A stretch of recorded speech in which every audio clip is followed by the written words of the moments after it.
रमज़ान करीम, रमज़ान करीम, मुबारक अलैकुम शहर। फ़ितरा अदा करने में उमूमी गलतियाँ। देखें, सबसे पहले तो मैं एक मसला आपकी खिदमत में अर्ज़ करूँ फ़ितरे के हवाले से, क्योंकि मेरा ख़्याल है मेरी आज आखिरी क्लास है, फ़ितरे की बात नहीं हो पाएगी, तो यहीं पर रुक कर अब फ़ितरे का सवाल आए तो दो तीन चीज़ें आपकी खिदमत में अर्ज़ कर दूँ। एक तो ये कि माह मुबारक रमज़ान गुज़र रहा है। आप अभी माह मुबारक रमज़ान में, जो मेरे ज़हन में तीनों मराजे के नज़दीक खुई खुमैनी सिस्तानी, आप अभी फ़ितरे ही की नीयत से फ़ितरा निकाल कर आप किसी फ़कीर को दे सकते हैं।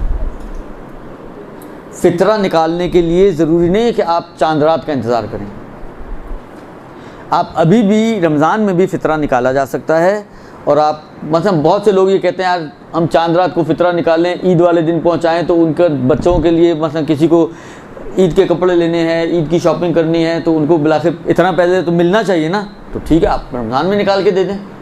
जिन फैमिलीज़ को आप देना चाहते हैं, आप अपना फ़ितरा अभी रमज़ान में निकालें और रमज़ान में निकालने के बाद उनको अभी से दे दें, ताकि वो अभी से ही ईद की तैयारी करना चाहें तो कर लें। तो पहला मसला तो ये है। अब यहाँ पर एक सवाल पैदा होता है कि ये जो हम बचपन से सुनते हैं कि जी पहले कर्ज़े की नीयत से दें, और वो उस सूरत में कि अगर आप रमज़ान से पहले फ़ितरा देना चाहें, आप रमज़ान से पहले अगर किसी को फ़ितरा देना चाहें तो रमज़ान से पहले फ़ितरा नहीं दे सकते। उसमें फिर ये फ़ुक़हा फरमाते हैं कि आप कर्ज़े की नीयत से दे दें, जब शब ईद आए तो उसी कर्ज़े को आप फ़ितरे के तौर पर करार देते हुए उनको फ़ितरे में हिसाब कर लें। तो ये भी हो सकता है कि अगर आप रमज़ान से पहले देना चाहें। बात औक़ात होता है कोई ख़ास अफराद होते हैं, ये मतलब 2-2, 3-3, 4-4 महीने बाद चक्कर लगाता है, अब इत्तफ़ाक़ से रमज़ान से पहले आ गया, आपने कहा अभी आया तो ये आएगा मतलब 2 महीने बाद, 3 महीने बाद, और इसी को आप देना चाह रहे हैं, तो आप उसको कर्ज़े के तौर पे दे दें, और बाद में उसको शब ईद उसको आप फ़ितरे के तौर पर हिसाब कर लें। तो सांप भी मर गया और लाठी भी नहीं टूटी आपकी, दोनों काम हो गए आपके दुरुस्त। ये हो गया आपका। अलबत्ता कोई रमज़ान के दौरान भी ये करना चाहे तो कर सकता है, मना नहीं है कोई, यानी किसी का दिल ना मान रहा हो, क्योंकि बाज़ चीज़ें ऐसी होती हैं वो इतनी ज़हन में बैठी हुई होती हैं कि दिल ही नहीं मानता कि शब ईद की बजाय मैं जो है मसलन आज 10 रमज़ान को जो है फ़ितरा निकाल दूँ। बचपन से एक चीज़ सुनते आ रहे हैं या प्रैक्टिस होती है इंसान की, तो वो इतनी आसानी से ये जो हलक है ना हमारा, उससे नीचे चीज़ें उतरती नहीं हैं। अगर ये आपके हलक में ना कोई चीज़ फंस जाए, फिर मेरा जुमला दुरुस्त। तो ऐसी सूरत में आप ये रमज़ान में भी अप्लाई कर सकती हैं कि रमज़ान में आप किसी को कर्ज़ा दे दें, फ़कीर शरई को जो साहिब शराइत हो, और जब शब ईद आए तो आप उस कर्ज़े के तौर पर हिसाब करके उसको बरी ज़िम्मा बना दें। तो ये रमज़ान के अंदर भी हो सकता है। ये एक चीज़। दूसरी चीज़ ये है कि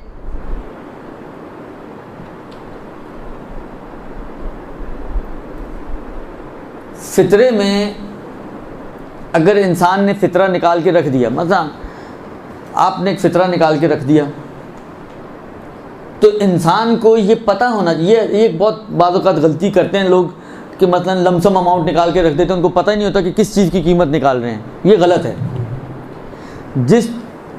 अगर कोई ज़्यादा देना चाहता है उसका तरीका मैं आपको बता देता हूँ।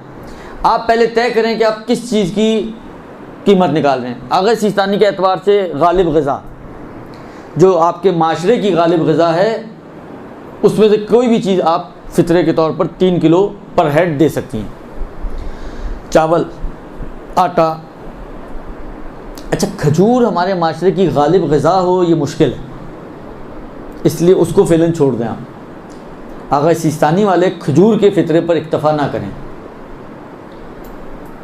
अगर वो, अगरचे मैंने कहा ना कि बाज़ मराजे ने लिखा कि खजूर बेहतर है सबसे, लेकिन वो शायद या तो अपने माशरे और माहौल को मद्देनज़र रखते हुए, या बाज़ लोग एक्सेप्शनली खजूर को मानते होंगे, तो उस वजह से। लेकिन आगा सिस्तानी ने ऐसी कोई बात नहीं की है। लिहाजा गालिब ग़िज़ा जो माशरे की है उसके हिसाब से आप निकालें। गोश्त खाया जाता है, गोश्त का दे सकते हैं आप। अगर किसी को ज़्यादा देने का शौक़ हो रहा है कि सामने, क्योंकि देखिए बिलाखिर ये जाता फ़ुक़रा के पास है। हम लोग इसमें इतनी कंजूसी से काम लेते हैं, यकीन माने हमारी कोशिश ये होती है कि सबसे कम वाली चीज़ को लें, आटा। और आटे में भी अगर फ़र्ज़ करें, माला मिसाल दे रहा हूँ, रेट अगर 38 रुपये, तो हम ये भी नहीं कहते कि चलो राउंड करके 40 रुपये कर दें और 120 रुपये निकाल दें। हम 38 के हिसाब से निकालते हैं। वैसे कैलकुलेशन के हिसाब से होना यही चाहिए। लेकिन बिलाखिर आप देखें, आपने ये पैसा, चाहे आप मुश्तरी उसके वकील को भी पहुंचा रही हैं, तो बिलाखिर उसके पास से जाना तो फुकरा के हाथ में ना। अच्छा, फितरे की अमाउंट ऐसी अमाउंट होती है कि उसको चेंज करने की इजाज़त नहीं होती। अब आप चिल्लर के साथ 125 रुपये 8 आने बने, जब 8 आने हुआ करते थे तो आपने एक 8 आने का सिक्का भी डाल दिया। अब आप 8 आने की बजाय 125 को 130 रुपये कर दो, आप राउंड कर दो, 4 रुपये में सदक़े की नीयत कर दो, आप 4 खैरात के तौर पे डाल दो आप उसमें, ना उसको फितरे का हिस्सा बनाओ। लेकिन इतनी माशाल्लाह एक्यूरेट कैलकुलेशन होती है बाज़ मोमिनीन की कि क्या ही बोले इंसान। एक चीज़। दूसरी चीज़ है कि अच्छा, बाज़ लोग अपने हिसाब से, शायद मेरा ख्याल है कि उनके दिल में एक शायद पॉजिटिव चीज़ ये होती होगी कि नए नोट, मतलब 10-10 के नोट की गड्डी है तो वो नए नोट निकालते हैं। वो बाबा 10-10 की गड्डियाँ, किसी को 10-10 रुपये फितरे में, देखें ये तो ज़रूरी नहीं कि बताएं आप सामने वाले को कि फ़ितरा दे रहे हैं, लेकिन जब आप ये 10-10 की नोटों की स्लिप उसके हाथ में पकड़ाते हैं तो उसको खुद ही पता चल जाता है कि क्या मिल रहा है मुझे। तो कोशिश करें कि ये जो, देखिए ये गलतियाँ ऐसी गलतियाँ नहीं कि जो फ़िक्री गलतियाँ हों, ये अखलाकी गलतियाँ हैं। ये अखलाकी गलतियाँ हैं कि सामने वाले को अगर आप ये चाहें कि पता ना चले, तो इतना खुला पैसा जमा हो जाता है कि बिलाखिर इंसान बाज़ का सोचता है कि अब ये दे, किसको दे, क्या कह के दे। क्योंकि बाज़ लोग तो हसास होते हैं बहुत, उनकी इज़्ज़त नफ्स इन चीज़ों का को गवारा नहीं करती कि आप उनको कहें जी मैं ज़कात और फ़ितरा आपको दे रही हूँ, ये सदका आपको दे रही हूँ। और अच्छी चीज़ है ये, इज़्ज़त नफ्स का ख्याल रखना ये बहुत अच्छी चीज़ है। जब वो अपने इज़्ज़त नफ्स को मजरू करने के लिए तैयार नहीं, तो आपको भी हक़ नहीं है कि आप उसकी इज़्ज़त नफ्स को मजरू करें। दुरुस्त। लिहाजा कोशिश करें कि इनको इस अंदाज से दें कि पहुंचाने के लिए जिसको भी पहुंचाया जाए उसके एतबार से थोड़ा आसान हो जाए। आप खुद भी अगर दे रही हो तो आपको भी बाद में शर्मिंदगी ना हो कि यार सामने वाला सोच रहा होगा कि मुझे उठा के पता नहीं क्या दे दिया इन्होंने। तो उसको आप राउंड कर सकती हैं, बड़े नोट बना सकती हैं। हालांकि मैंने कहा ना कि जाना तो फ़कीर ही की जेब में ना, हालांकि 2 पैसे ज़्यादा चल जाएँ, उस 2 पैसे पे आप सदक़े की नीयत कर सकती हैं, उस 2 पैसे पे आप इन्फाक़ राह खुदा की नीयत कर सकती हैं, खैरात की नीयत कर सकती हैं, कोई और नीयत जो इजाफी अमाउंट है। आप अपनी कैलकुलेशन वही रखें कि जी फ़ितरा मसलन 125 रुपये और 8 नहीं है, मगर ये जो 4.5 रुपये जो मैंने एक्स्ट्रा डाले हैं इसके अंदर वो सदका है, कोई अर्ज नहीं है इसके अंदर। कम से कम लिफाफा खटखट तो नहीं करेगा वो जो उसके अंदर चिल्लर डला हुआ होता है। अब वो ये मैंने कहा ना कि ये चीज़ें ऐसी हैं कि इनको पहुंचाना मुश्किल काम होता है और संभालना भी मुश्किल काम होता है। लिहाजा कोशिश करें कि इसको थोड़े बेहतर अंदाज से अदा करें। शब ईद इसकी नीयत की जाती है। शब ईद से लेकर जिन लोगों ने ईद की नमाज़ पढ़नी है उनके ईद की नमाज से पहले तक, और जो ईद की नमाज नहीं है क्योंकि मुस्तहब छोड़ सकते हैं, तो वो ज़ोहर तक इसकी नीयत करके इसको निकाल दें। अलबत्ता ज़ोहर के बाद अगर कोई निकालना चाहे तो भी इन्होंने एहतियात यही कही है कि एहतियात यही है कि ज़ोहर के बाद भी निकाले और देते वक्त दोबारा से नीयत करें। अगर डिले करके दे रहे हैं तो देते वक्त दोबारा से नीयत करें और नीयत करके उसको अदा करें। कोई माकूल चाहे उर्फ़ी उज़्र हो अगर आपके पास है तो आप इसको निकाल कर डिले कर सकते हैं। माकूल उज़्र में ये हो सकता है कि मतलब फ़र्ज़ करें आज आपने निकाला है, 2 दिन बाद कोई आने वाला है जिसको आप देना चाहते हैं, एक माकूल उज़्र है, तो आप 2 दिन इसको रोक सकती हैं। लेकिन अगर आपके पास कोई माकूल उज़्र नहीं है तो फ़ौरी तौर पर या पहुंचा दें, या ये कि मुश्तरी या उसके किसी वकील के हाथ में आप जाके दे दें ताकि आप बरी ज़िम्मा हो जाएं। एक दफ़ा जब आपने फ़ितरे की अमाउंट निकाल दी, अब आप उसको चेंज नहीं कर सकती। ये गलती बहुत होती है।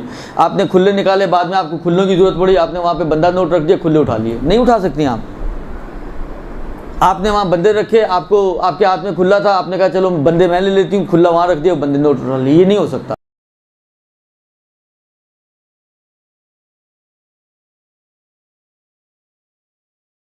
बन गई, जब ये ज़कात बन गई, अब इसके ऊपर आपका कोई हक़ नहीं है। इसमें और खुम्स में फ़र्क है। ज़कात में तो जुदा करने से ज़कात बन जाती है, खुम्स में जुदा करने से खुम्स नहीं बनती है। लिहाजा आपने खुम्स की नीयत से पैसे निकाल के अलग कर दिए, अभी भी आपका माल है। यानी अगर ये आज तलफ हो जाए और ज़ाया हो जाए तो इमाम का नुकसान नहीं हुआ, ये अभी भी आप ही का नुकसान हुआ। आप इसको चेंज करना चाहें, खुला लेना चाहें, बंदा करना चाहें, बिलाखिर बाज़ औक़ात आखिरी तारीख़ों में ऐसे दिन आ जाते हैं कि बिलाखिर सारे ख़जाने जो हैं वो खाली हो चुके होते हैं।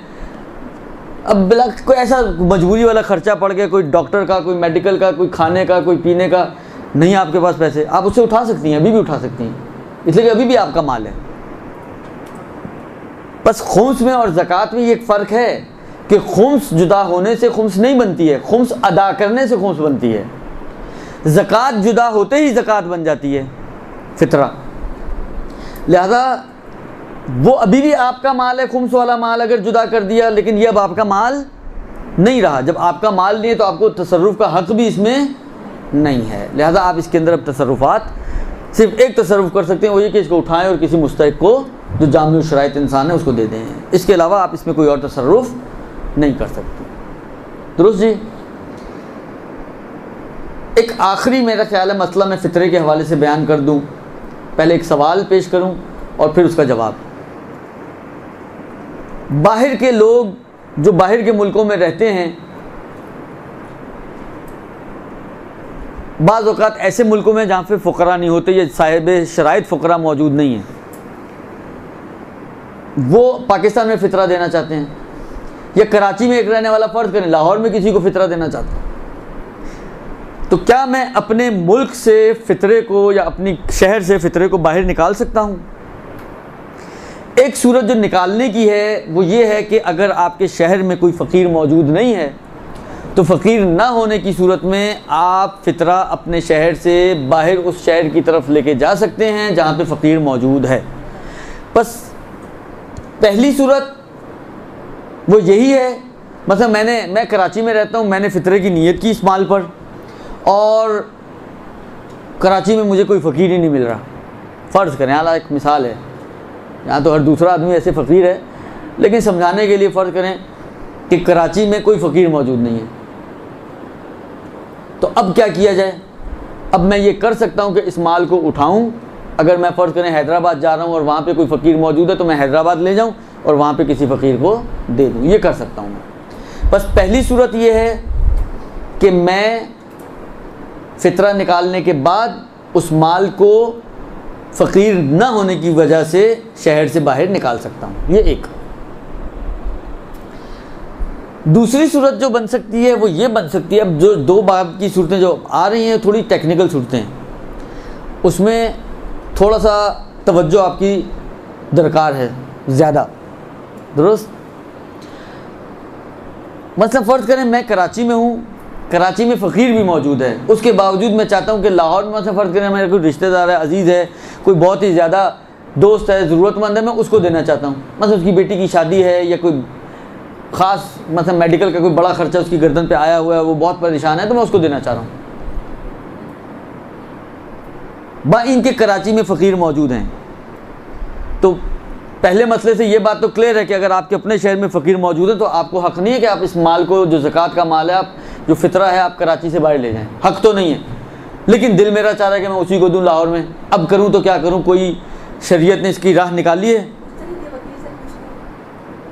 अल्लाह मुज्तहिद के वकील से पूछने के अलावा वाली राह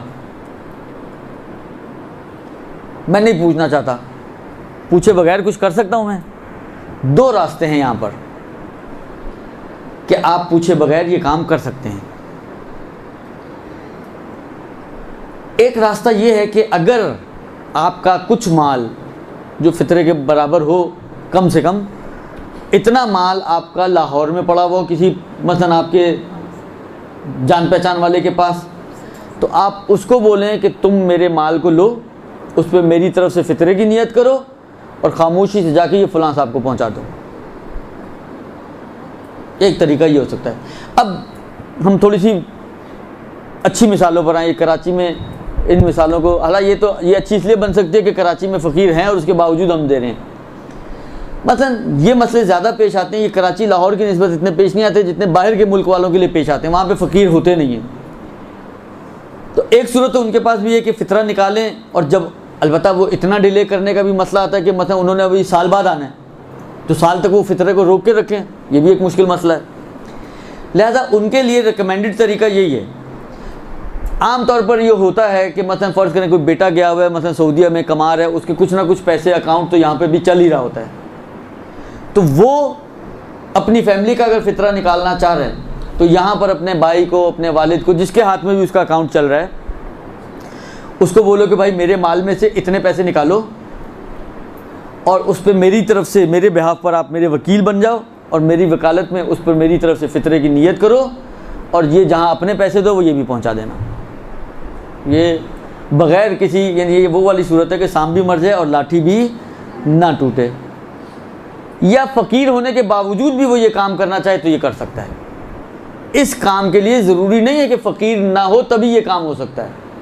फ़कीर हो या ना हो, दोनों सूरतों में ये काम हो सकता है कि आप किसी और को अगर देना चाहें तो वहाँ अपने किसी को वकील बनाएं कि वो आपके माल से, अगर आपका माल मौजूद है। अच्छा, अगर आपका माल ना हो तो क्या करे वो? फिर आप उसको 2 वकालतें दें, डबल वकालत। आप उसको वकील बनाएं कि आपके बिहाफ पर किसी से भी कर्जा ले ले, चाहे अपने आप से कर्जा ले ले, कर्ज लेने में वकील, और दूसरी वकालत बउनवान फ़ितरा उसको अदा करने में वकील। ये 2 वकालतें उसको दे कि मेरे बिहाफ पर पहले तुम कर्जा लो किसी से भी, चाहे अपने आप से ही ले लो, दुरुस्त, और जब कर्जा ले लो तो ये पैसा अब मेरी तरफ से दूसरी वकालत तुम्हारे को ये है कि तुम वकील हो कि इस पर मेरी फैमिली का फ़ितरे की नीयत करके इसको बउनवान फ़ितरा जिस साहब को भी देना चाहते हो उनको पहुंचा दो। अगर पैसा है तो 1 वकालत, पैसा नहीं है तो डबल वकालत, एक कर्ज लेने के लिए और एक अदा करने के लिए। इस तरीके से आपकी मुश्किल हल हो सकती है। अच्छा, अब तीसरी इसकी शक्ल जो बन सकती है वो ये बन सकती है कि वहाँ आपका कोई जान पहचान वाला नहीं है लेकिन पहुँचाना आपने वही है। मसलन फ़र्ज़ करें लाहौर में या सऊदीया में कोई रहता है, उसने कराची में पहुँचाना है, कोई अमेरिका में रहता है उसने कराची में पहुँचाना है, तो जिस पहुँचाना है मतलब फ़र्ज़ करें एक्स को, लेकिन ये जो पहुंचाने वाला शख्स है जो फ़ितरा निकालना चाह रहा है उसका कोई रिश्तेदार कराची में ऐसा नहीं है, कोई अकाउंट ही उसका कराची में नहीं, कोई दोस्त यार भी कराची में ऐसा नहीं है कि जिसको वो ये जिम्मेदारी सौंप सके। अब क्या करें? दूसरा तरीका ये हो सकता है इसका कि जिसको देना है आप डायरेक्टली उससे भी रब्ता कर सकते हैं और उससे एक वकालत ले लें। मतलब मैंने आगे एक्स को देना था, मैं आगे एक्स को कॉल करूँ कि भाई साहब मुझे कुछ पैसे आप तक पहुँचाने हैं, तो आप मुझे वकील बनाएं इस बात के लिए, क्योंकि मैंने कहा ना ये चेंज नहीं हो सकते। अब आपको वहाँ से भेजना है, करेंसी मुमकिन है चेंज करनी पड़े, मुमकिन है बैंक के ज़रिए भेजना पड़े, मुमकिन है उसमें से कुछ कटौती हो जाए, ये सारी चीज़ें होनी हैं, आपको तो हक़ नहीं था। तो आप इससे वकालत लें इस बात की कि भाई मुझे आपको कुछ पैसे पहुँचाने हैं, आप मुझे वकील बना दें कि मैं आपके बिहाफ पर उन पैसों को एक्सेप्ट कर लूँ और फिर मैं आपको ट्रांसफ़र कर दूँ एक दफ़ा। अब ये इसका माल बन गया तो फिर वो आप आज़ाद हो जाएंगे। वो अगर आप ही को वकील बना दे तो आप ये कर सकते हैं कि अपने एक हाथ में पैसे लें अपने फ़ितरे के, और जिसकी वकालत आपके पास है मैं उसकी वकालत में कबूल करता हूँ, उसके बाद ये पैसे हो गए उस साहब के और अब ये फ्री हो गया। अब उससे जो आपने इजाज़तें लेनी है चेंज करने की, ट्रांसफ़र करने की, ट्रांसफ़र में कटौती की, ये सारी आप उससे इजाज़तें ले लें, उसके बाद आप ये पैसे उसको आराम से ट्रांसफ़र कर सकते हैं। ये 2 तरीके हमारे पास ऐसे हैं कि जो फ़ितरा किसी और जगह मुंतकिल करना चाहें तो उसको मुंतकिल करने के तरीके हैं। ये तो बहुत सारे सवाल आ गए। क्या फ़ैमिली में फ़ितरा दे सकते हैं? अगर दे सकते हैं तो मयार क्या है? सिर्फ़ वाजिब नफ़क़ा अफराद को आप फ़ितरा नहीं दे सकते। जो आपका वाजिब नफ़क़ा नहीं है, अगर उसके अंदर वो शराइत मौजूद हैं, देखिए ये जुमला मैं इसलिए बार बार करता हूँ कि इसमें बहुत ज़्यादा गलतियाँ होती हैं। हम लोग बाज़ चीज़ों को चेक ही नहीं करते हैं। वही शराइत जो सहम सादात में सैयद की शराइत हैं, जो मजहूलुल माल वगैरह में और दूसरे कफ़ारों वगैरह में आगा सिस्तानी के नज़दीक यहाँ पे भी हैं, और फ़ितरे में तो तकरीबन सब मराजे ने मानी है। तो उन शराइत का ख़्याल रखें जो पहले गुजर चुकी हैं पिछली क्लास में, कि उन शराइत की हामिल अफराद को अगर वाजिबुन नफ़क़ा ना हो तो चाहे आपके घर वाले ही हों यानी ख़ानदान के अफराद हों, आप उनको फ़ितरा दे सकते हैं। वालिदैन का फ़ितरा कौन निकालेगा जबकि इनके बहुत से बेटे हों, तो इनका फ़ितरा किस तरह निकलेगा या वालिदैन ख़ुद निकालें? देखें, अगर तो वालिदैन किसी औलाद के, यानी शब ईद किस औलाद के घर पर हैं, उसको निकालने वालिदैन का फ़ितरा, क्योंकि जिसके घर पर शब ईद, मुमकिन है मसलन एक वालिदैन हो जो 26-27 दिन एक रोज़े, पूरे 26-27-28 रोज़े एक बेटे के घर रहे हों, 2 दिन पहले दूसरे बेटे के घर मुंतकिल हो गए। अब शब ईद सारा महीना इस बेटे के पास रहे हैं, फ़ितरा ये नहीं निकालेगा। जिस बेटे के पास शब ईद थे वो बेटा जो है फ़ितरा निकालेगा इनका। और अगर बेटे फ़कीर हैं और वालिदैन ख़ुद गनी हैं तो वालिदैन फिर अपना फ़ितरा ख़ुद निकालेंगे उस सूरत में। हमने किसी दर्स में ये फ़रमाया था कि नाना नफ़का उठाने वाले पर ही फ़ितरा वाजिब होता है, और चांद रात को किसी के घर जाएं, वहाँ रहें, लेकिन फ़ितरा नाना नफ़का उठाने वाले पर ही आएगा। ये बात अपनी हद तक सही है, ये जो जुमला है ये अपनी हद तक सही है, लेकिन होता ये है कि जब आप किसी के पास रहने के लिए जाते हैं तो उर्फ़ी तौर पे आप इस वक्त उसके अहलो अयाल शुमार हो रहे होते हैं, इसके नानो नफ़क़े में शामिल हो जाते हैं। तो क्योंकि आप उसके नानो नफ़क़े में शामिल हो जाते हैं, लिहाजा उसकी गर्दन पे आपका फ़ितरा है। कानून यही है, लेकिन मैंने कहा ना, समझने में शायद मुझे लगता है कुछ यहाँ पे मिसअंडरस्टैंडिंग हुई है, और वो यही है कि ऐसा नहीं है कि आप रहें कहीं पे भी तो नानो नफ़का किसी और के ऊपर चल रहा है, नहीं। जहाँ पे आप रह रहे होते हैं उर्फ़ी तौर पर आप उसके घर वालों का हिस्सा काउंट होते हैं। इतना इसीलिए ये मसला आता है कि अगर कोई शख्स चांद रात सिर्फ इफ्तार के लिए जाए, इफ्तार करके उठ के आ जाए, इसका फ़ितरा इस मेज़बान पर वाजिब नहीं है। क्यों? इसलिए कि इतने से खाना खाने से सिर्फ ये उसके घर वालों की तरह ट्रीट नहीं होता, घर वालों की तरह उस वक्त ट्रीट होता है जब ये उसके पास रहने के लिए जाए।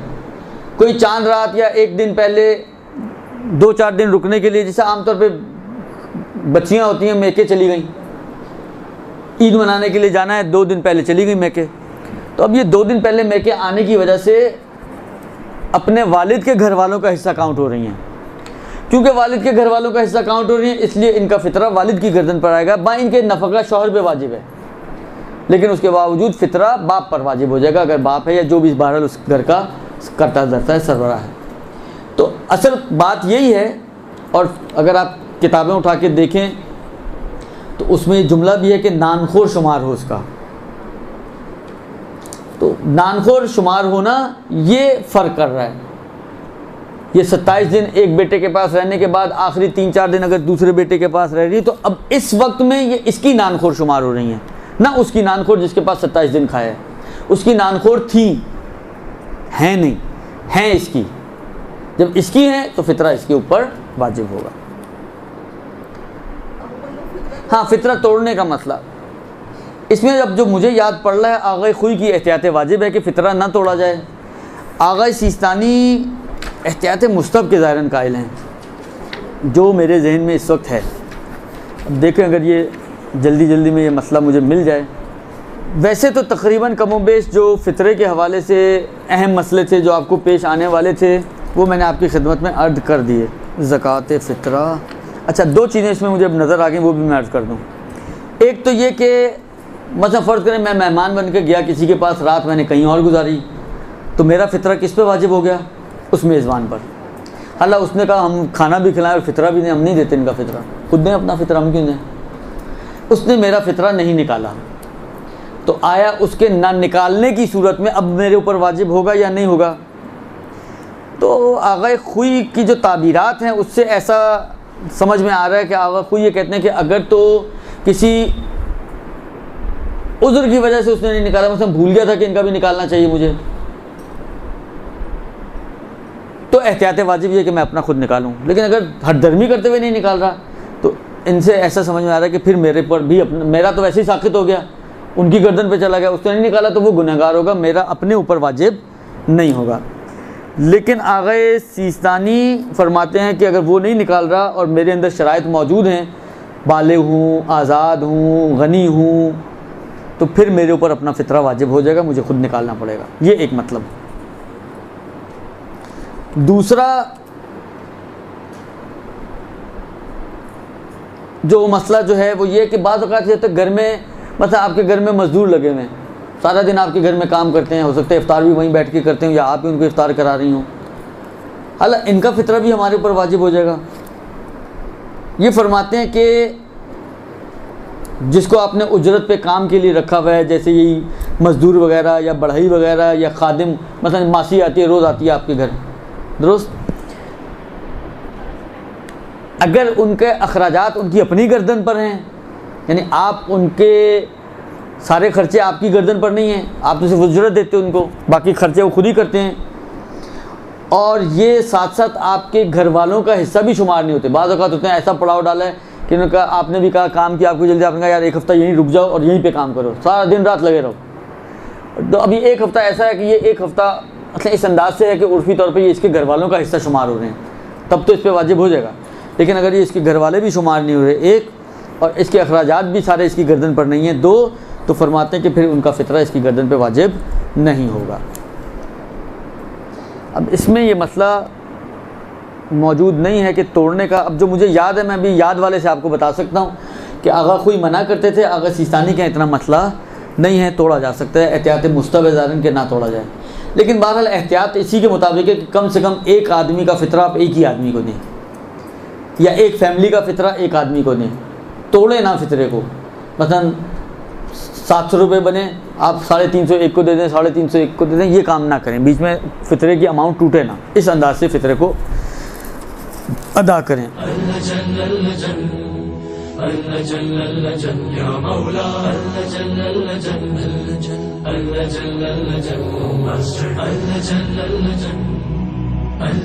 या साहिब समा